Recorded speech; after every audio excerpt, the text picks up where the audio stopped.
You're listening to the Growth Experts Podcast. So if you're looking to 10x your business by learning proven growth strategies, you're in the right place.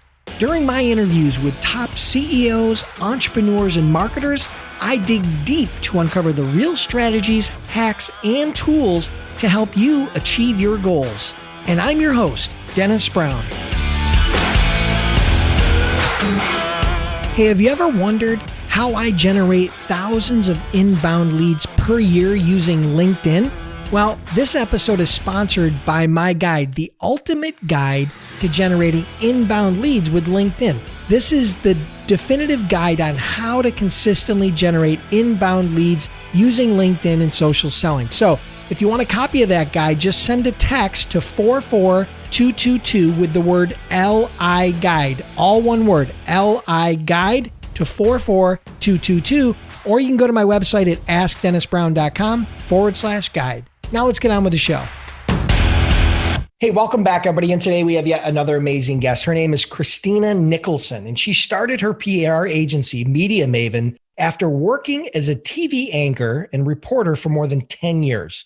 After seeing countless bad pitches, she joined the other side to help business owners grow by earning media coverage without spending big bucks on advertising. Last year, she launched Podcast Clout, which is a software that saves PR agencies time in building pitch lists to land clients more podcast interviews. So welcome to the show, Christina. Thank you so much for having me, Dennis. I'm excited to be here. Yeah, thank you very much. I appreciate it. It's interesting. What I love about what we're going to do today is, it crosses in from digital to traditional, PR and media coverage, has expanded dramatically since obviously the advent of the internet. And you've been on probably all of those different mediums during your career, either as, when you were a TV anchor and now as an entrepreneur. So I'm excited to talk about it. And just to tease everybody, what we're going to talk about today, we're going to talk about how you can create your first media pitch so that you can get featured in the media, whether that be new media, like a podcast, or whether that be more traditional media, like a local or national television network. That's what, that's Christina's superpower. So that's what we're going to talk about. But before we do that, give us a super quick backstory. You had an interesting career in the media spotlight. Tell us a little bit about that and why you decided to pivot. Yeah. So my background is in TV. I was a TV reporter and anchor for over 10 years. And during that time, you get a lot of emails, hundreds of emails a day from people who want to be on TV. And a lot of those emails were from business owners or they were from publicists at PR agencies. And they were missing the mark all day, every day. After I had a couple of kids, I wanted a more flexible schedule because working in TV news is not flexible at all. And so I got a job at a PR agency. And after 6 months, I realized I had a boss that would not give me the freedom that I wanted. He was a very bad boss. So like most people who start their own businesses, they leave their boss and not their job. So I said, you know what? This is a service-based industry. I don't need a lot of capital. I'll just be I called myself a professional freelancer. And I took on a lot of clients for the first 2 years. And then I slowly started building a team. And now we have an agency where we do everything for you, get you in the media without spending money on ads. And I also have an online course and a media mentoring program to help those smaller business owners who don't have an agency budget, but they still need to build their brand and let people know they're out there for business to build their business. All right. So that's interesting. Let's talk about that for a minute, because I think most people, in the traditional sense of getting on television or the radio or, whatever the case may be, traditional media, let's call it that, right? They think that they need to hire a big agency. They think that there's, they have to buy their way into that spot, right? Or into the spotlight. So what you're telling me is that that's not always the case. Something that bothers me about PR and saying public relations is that everything people think is so antiquated. Everybody thinks, for example, they need to send out press releases. Those worked very well in the 90s. But right now, nobody wants a press release. They don't want to read your long, boring promotional press release. It's just not how the media works today. I mean, the media landscape has changed leaps and bounds in the last few years. But when people think PR, they think of old school PR. And that's why at Media Maven, my entire team is made up of former members of the media. We have a very modern approach to pitching and earning media for our clients. And today, because of all of those media changes I mentioned, you don't need an agency. You just need to know what to do. I mean, look at these people. I mean, you look at the Today Show or Good Morning America. Look at these people earning coverage. It's because they had a video that got a lot of views, and people capitalize on that and they turn that into a business. So you just need to know what to do. Gotcha. And that's what your course does, right? So you have a course and a mentoring program. If someone doesn't want to have the agency model where you're going out and doing the pitches for them, you actually have a course where people can do it themselves. Yeah. I mean, Dennis, like your listeners know, to grow a business, you need to invest time and or money. So if you want to invest the money, you get everything done for you. If you want to invest the time, you need to learn how to do it yourself. So we kind of run the gamut with do it yourself, done with you, and totally done for you. Cool. And that's great. And tell me a little bit about the software, because this is an interesting, I've had this podcast for over 3 years now, done over 300 episodes. I've probably been interviewed on close to 100 other podcasts. And so the software part of it is kind of interesting, where you tell us a little bit about that. What it helps you to create your pitch list, but go into a little bit more detail. So Podcast Clout is a software that I recently created, and it really just came from a need that I had in my PR agency. So there's lots of softwares that will help you find all of the contact information for traditional media. You want to know everybody at Oprah Magazine? Here they are. This is what they write about. This is their email address. There's a lot of those that exist for traditional media for people in our industry, but there was nothing for podcasts. And we love getting guests on podcasts because that is a very quick way to build your personal brand. People get to know, like, and trust you in no time. So like podcasts are where it's at, in addition to traditional media. But there's no easy way to find them and find who to pitch. You can scroll through the 1 million+ podcasts on your app, but it's just so time consuming because then you got to go online and you got to do the research. Who do I pitch? How do I pitch them? So I basically just automated all of this. My team at Podcast Clout, we go through, we only look at the podcasts that are ranking in the top 250 of their category. If they have been ranked, and there's a lot of categories out there, well over 100 categories. So if you have a podcast that has ranked in the top 250 in your category, you're going to be in Podcast Clout. We're going to do that research for you. We're going to search your website, your social media. If somebody wants to pitch you to be a guest, how do you prefer they do that? And we just gather all of that information, and they can build their pitch list based on category. They can search keywords. They can pick a category and then it's down by searching a keyword. For example, you can go to the investing category and then use the keyword real estate to get those top podcasts that just focus on real estate investing. And this was something that, again, I needed it for myself. So I created it. And then I'm telling all the other folks in PR and speaking, authors, entrepreneurs about it. Awesome. That's perfect. All right. Well, I'm sure that they're going to appreciate that because it is time consuming to try to, number one, figure out which podcasts you want to go on for the best audience and the best results and to match your messaging and everything that you can deliver. But it's even more time consuming to try to find their contact information and everything like that. So awesome. Well, so you scratched your own itch there. You had to build it and make your team's job a little easier. And then you just created a service out of it. So that's awesome. Perfect. All right. So when did you start your agency? What year was it? It was just my son, my second child, first son, was born in September of 2019.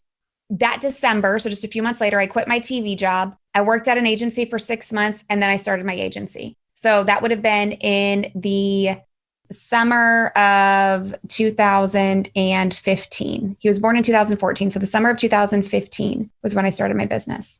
And I think you've got some really important information to share. So we're going to talk about, you're here today to help us understand and unpack how to create your first media pitch, hopefully a successful one, but there's a process, right? You can't just haphazardly go out there and try to pitch the media. You can, but you're probably not going to get very predictable results. So break this down for us. Give us a little bit of a framework so that everybody listening can leverage this to help grow their business. Yeah. And I'm happy to share. This is super important because this is where most people get it wrong. And again, when I was a TV reporter, I was like, this pitch is terrible. So the first thing you want to do is you want to start with the end in mind. What is your goal? And I don't mean what is your goal like to be an Oprah magazine. I mean, what is the reasoning you want media coverage? Is it to drive people to your website? Is it to get people to walk into your brick and mortar store? Is it to get people on your email list? Because that end goal is going to determine where you pitch and with what you pitch. So one, you want to start with the end goal in mind. And number two, you want to look at your audience. A lot of people get caught up in the glitz and glamour of being on TV. They'll say, I want to get on the Today Show. Well, the Today Show's great. I mean, it's tremendous for credibility and authority. If you're on the Today Show, everybody knows you're legit. However, they have a very wide array of an audience. Unless you're focusing on millennial women, you're probably not going, or even boomer women, you're probably not going to see a profit from that publicity. I can give you an example. I had a client, they had a running app and we got them on the Today Show. Great for credibility, but where they saw a return on their investment was when we got them in a magazine called Runner's World, because every single person reading that magazine was interested in running. And there's people watching the Today Show, myself included, who hate running and would only run if you were chasing me with a murder weapon. So you want to be in front of your audience. So yeah, right. Lots of people, they get all caught up in like the Today Show, CNN, just because they want to look cool instead of actually like being cool and getting that profit. So you want to know where your audience is. That's number 2. Gotcha. So number 1 is start with the end in mind, figure out what your goal is, traffic, credibility, online, offline, whatever the case may be. And then the second one is look at the media audience. So look at the different media outlets and kind of break down their audience. Is there an easy way to do that? I mean, I'm sure there's different levels and different layers to this that we could peel back, but how difficult is it to see who the audience is for the Today Show, like you mentioned, to understand that audience, right? Yeah. An easy way to do this is just hit up the Googler, people, and do your research. A lot of times, if you act like you're going to buy an ad and you contact the sales department, they'll send you a big media deck and they will tell you all their demographics. Like, these are how many women watch. These are their ages. This is what they're interested in. They don't give you that information to earn media because earning media is a totally different ballgame. But you can get a good idea just by consuming the platforms. Luckily, when it comes to entrepreneurs, a lot of times their general audience is their own audience, if you know what I mean. So like my client's audience is the same as my own personal audience. So if you are looking to build a business, you yourself are probably building a business. So a lot of these overlap so you can relate. But I mean, look at the outlets, do your research. Again, softwares like Podcast Cloud are helpful for this when it comes to podcasts. There's other ones for traditional media. Those are thousands of dollars a year, and those are more for people in the industry. But you are just going to have to do your own research. I mean, Google, let me tell you, it's great for things like that. Yeah, I love your little hack about just going to them and getting their paid advertising data, right? I mean, because whenever a media outlet sells advertising, one of the things they have to provide their advertisers is this media pack that shares who's listening, how many people are listening, all the different, they probably have a content calendar and all these different things, so that people can fit their ads into that spot, right? And so I think that's a very simple hack. It's free. It's probably a phone call and an email or two, and boom, all of a sudden now you've got some really good demographic and maybe even some psychographic information that you can help, pin down who the media is. Okay, great. So we talked about who's the audience. What's next? After that, you want to connect with the member of the media who serves that audience. So say you have a product, maybe you're an author and you sell books. Who's doing the book reviews in Oprah's magazine? Who is doing the book club on GMA or Reese's Book Club? I mean, who's writing about the new thriller books? Do your research on who exactly you're going to pitch, because before you pitch them, you want to follow them on Twitter. You want to connect with them on LinkedIn. I do recommend Twitter for building relationships with members of the media, because all members of the media are on Twitter. Like, that's just the hot spot for journalists. That's where we work. So build a connection with them on Twitter, follow them, retweet them, comment on their posts back and forth. It's super easy. This is something you can just take 30 minutes a day to do. Build your Twitter list. Like, this is the relationship I have to build, everybody on this list, and just do that. Because when you do go to pitch them, which we will get to in a second, you will stand out in their very busy inbox because you have connected with them offline. And today, we're more likely to pay attention to a notification on Twitter than we are another email from a stranger in our inbox. Got it. Okay. So Twitter's your preferred method for starting to connect with journalists, right? So you start to follow them first. And then from there, obviously, you're going to do some research on how to contact them, whether it be email or phone or whatever their mailing address is. And then we go to the next step. The next step is the big one. This is the pitch. So this is where I'll tell you the mistakes people make when they send the pitch. You already know at this point, you're sending it to the right person. If you land this interview or this publicity, it's going to hit the right people because we did all of that before. So the pitch, you need to not make it about you or your product or your service. This is the biggest mistake people make because obviously the end goal, again, it's to get people to your website, to get people to buy your book, whatever it is. But if you lead with that and you make it so obvious you are just here for the free publicity, it's not going to work because it is not the media's job to promote your stuff. And so many people, for whatever reason, they think their stuff is so newsworthy. It's the best thing since sliced bread. And almost like the media is supposed to do this, like they're entitled to it. That's not the case. What you need to do in your pitch is tell the journalist, hey, I know your audience is interested in this. This is how I can help XYZ. Please let me know if this is interesting to you and what I can do to help you do your job. The easier you make it on the journalist, like you hand them everything they could ever want or need on a silver platter, you're most likely going to get that coverage. You just have to approach it from their perspective and not your perspective. And everybody will say, yeah, but I want the promotion. The goal is to get this. Yes, that comes by default. Like you will get your promotion out of it. By default, people are going to get to know you and your brand. It's just not going to be in the form of a big full page ad. People ignore those anyway. When it just comes out naturally in conversation, when it comes out naturally through a story, it works better. It's more subtle and it works better. So don't be scared that like, oh, there's no point to this because I only got one little mention. That's the way it works. Yeah. So it kind of comes back to that old adage of serve versus sell, right? You need to serve the audience, provide them, not only serve the journalists because they have deadlines and pressure and all kinds of things in their daily job. So you're serving them. Secondly, you're serving the audience because you're not just trying to sell them a product. You're providing them either some sort of information or an escape through some sort of a story or something that's fun or interesting or entertaining.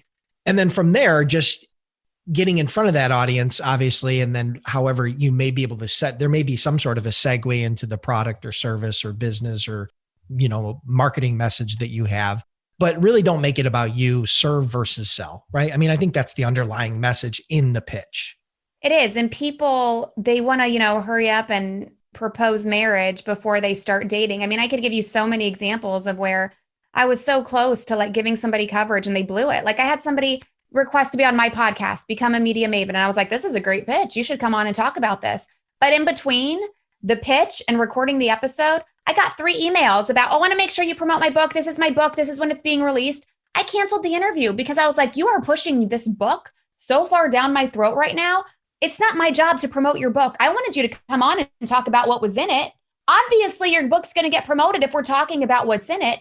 But because you were so over the top about the book promotion, like I don't even want to have you on because I'm annoyed at this point. Like that is what a lot of people do. Yeah, I agree. I get over, it's definitely, I don't know the exact number, but I get over 100 inbound requests per month for people to be on the podcast. And I've only got 4 interview spots. I do 1 interview a week, right? So some of those pitches are horrible. Some of those pitches are very self-centered. Some of those pitches are very promotional and they're very easy to see through. The ones that aren't, usually flow right to the top. They stand out, the ones that do it the right way. So I agree with you. I love that concept of how to write the pitch. Okay. So what's next? Does it end there? Is that where it ends or what do we do after that? Well, lots of people end it there and that's a mistake because they leave money on the table. They send the email and they're like, well, that's it. If I don't hear back, they're not interested. And that's not the case. Most of what you're going to get over half of the time is going to be on the follow-up. And I know it's not sexy for me to tell y'all listening to follow up, but you will not earn coverage if you don't follow up. It's the same with sales. You won't close deals if you don't follow up. And you have to follow up in a way that's not annoying. I always just send a quick little short email. Hey, bumping this up to make sure, I'm not lost in your inbox. I'll also let them know that I'm going to share this on social media and to my email list. That's a big one, Dennis. A lot of people don't include that in their pitch and they don't mention that in the follow-up. It is so important that if somebody is taking time to give you a stage on their platform, that you tell people about it. Like it's good PR for you to say, hey, I was on Dennis's podcast. Listen to the episode here. Like, it's just going to increase your credibility. And the person on the other end is going to be grateful that you are sharing that with your audience. So you can mention that in the follow-up. You can also share maybe another interview you recently did or another piece of coverage that landed recently. But you have to follow up. I share a story on Podcast Clout, how I landed my first appearance on Pat Flynn's Smart Passive Income. And if I did not follow up, I would not have landed that coverage. So you have to follow up. Now, I like to do it once a week, about 2 to 3 times. If after a month you still haven't heard back and you've followed up in a couple of different ways, 2 or 3 times, then you need to go back to the drawing board. That idea isn't working. That angle isn't a good one. So rethink. Maybe you pitched social media marketing. Okay, well, next time you go back, maybe pitch Pinterest ads because it's so much more specific. It's probably something that the podcast host, for example, hasn't heard about. So you want to get more specific to pique their interest because they get 100 pitches about social media marketing, but not very many about Pinterest ads. So just tweak the pitch a little bit in the follow-up or the next time around if that first one didn't go so well. Yeah, I love that because what you didn't do is you didn't just throw your hands up in the air and say, oh, this doesn't work. And nobody wants to do PR and I'm not worthy and whatever the case may be. You followed up. And then from there, beyond the follow-up, even when that follow-up on that original pitch didn't work, you rethought the messaging, you reevaluated that process. You looked at the audience again, you looked at how you could best serve them, and you created a different angle. That was a great word, an angle on how you could provide that value. And you reapproached it. And there are times I'm sure that your clients or in the traditional media or even online media, you might have to pitch a different media outlet 3 or 4 or 5 times before you get accepted. But at the end of the day, like you said, if it's worthwhile, if it's the right audience and it's the right, opportunity to help you hit your goals, it's definitely worth the follow-up and it's definitely worth the effort. Because if you got on the Today Show or you got on the Joe Rogan podcast or you got on Pat Flynn's Smart Passive Income podcast, it could have a huge, huge impact, not only on your brand, but on your, on your business goals, whether that be to drive traffic or sales or whatever the case may be. So I love that. I love that really very concrete follow-up type approach because you're right. The fortune's in the follow-up. I know this isn't sales and this isn't about, about selling, but in reality, you are selling. You're selling yourself. You're selling your idea. You're selling the value that you provide. There might not be an invoice at the end of it, but you're still selling. So awesome. Thank you so much. All right. Anything else you want to add to that before a couple rapid fire questions? Then we're going to wrap it up for today. Anything else you want to add before that? Yeah. I mean, I would love, could I share a free resource with your audience that'll help them 100% pitch? Okay. So I will share with you the exact pitch word for word that I sent to get on Smart Passive Income the first time. After I was on the first time, I was on a second and third time. I was accepted into Pat's mastermind. I spoke on stage with him at Podcast Movement. And then I got tons of leads and closed deals with clients who were listening to that first, second, and third podcast that I was on. So that just goes to show you how much it works. So to see exactly what happened from start to finish, from pitch to follow up to recording to airing, you can see it all at podcastclout.com/Pat. And I think it's important to see the exact pitch and not a template where you like drag and drop. Like you can see word for word what happened. No, I love that. Perfect. And I would definitely include that in the show notes. All right. So a couple rapid fire questions before we wrap up. What's your favorite growth tool or software or app? Something, not Podcast Clout, because that's something you created, a third-party tool, something else that you use to help you grow your business. It's not sexy, Dennis, but I love organization and productivity. And if it's not in the Google Calendar, it's not getting done. So putting my color-coded Google Calendar is my favorite tool. Yeah. The whole Google suite is amazing. And the calendar is obviously a staple. So awesome. Perfect. And what would be one book that you would recommend? Maybe something that you read that helped you on your journey or something you think might help them on theirs, whether it be media related or PR related or otherwise. Just share something with the audience. Try to limit it to one. And I know it's tough because look behind me, my bookcase is full. Dennis, I built in bookshelves in my house because I'm obsessed with reading. If I had to keep it to one, I would say Secrets of the Millionaire Mind. It's really like a game-changing book if you are afraid to invest in your business. Is that T. Harv Eker? Or who is that? I think it is. Yeah, I think it is. I think it is. Yeah. Perfect. Well, listen, that's amazing. Thank you so much, Christina, for being here. Let everybody know how they can connect with you, learn more about Media Maven, Podcast Clout, and everything you got going on there. And then we'll wrap it up for today. Yeah. Well, I mentioned podcastclout.com/Pat, and I'm active on social. I talk back when you talk to me. So you can find me there at Christina All Day. Instagram and Twitter are probably the bigger ones, but I'm on all of them. So yeah, then Media Maven, that's at MediaMavenandMore.com. There's lots of freebies and resources. And I have my podcast as well, Become a Media Maven, where we chat more about this stuff and I take you behind the scenes. Love it. Thank you so much. Congrats on all your success. And I'm sure we'll talk again soon. Thank you, Dennis. Listeners, I want to thank you for tuning in. I truly appreciate your time. If you're enjoying the podcast, then do me a huge favor. Click the subscribe button now and please leave me a review. It would mean a lot to me.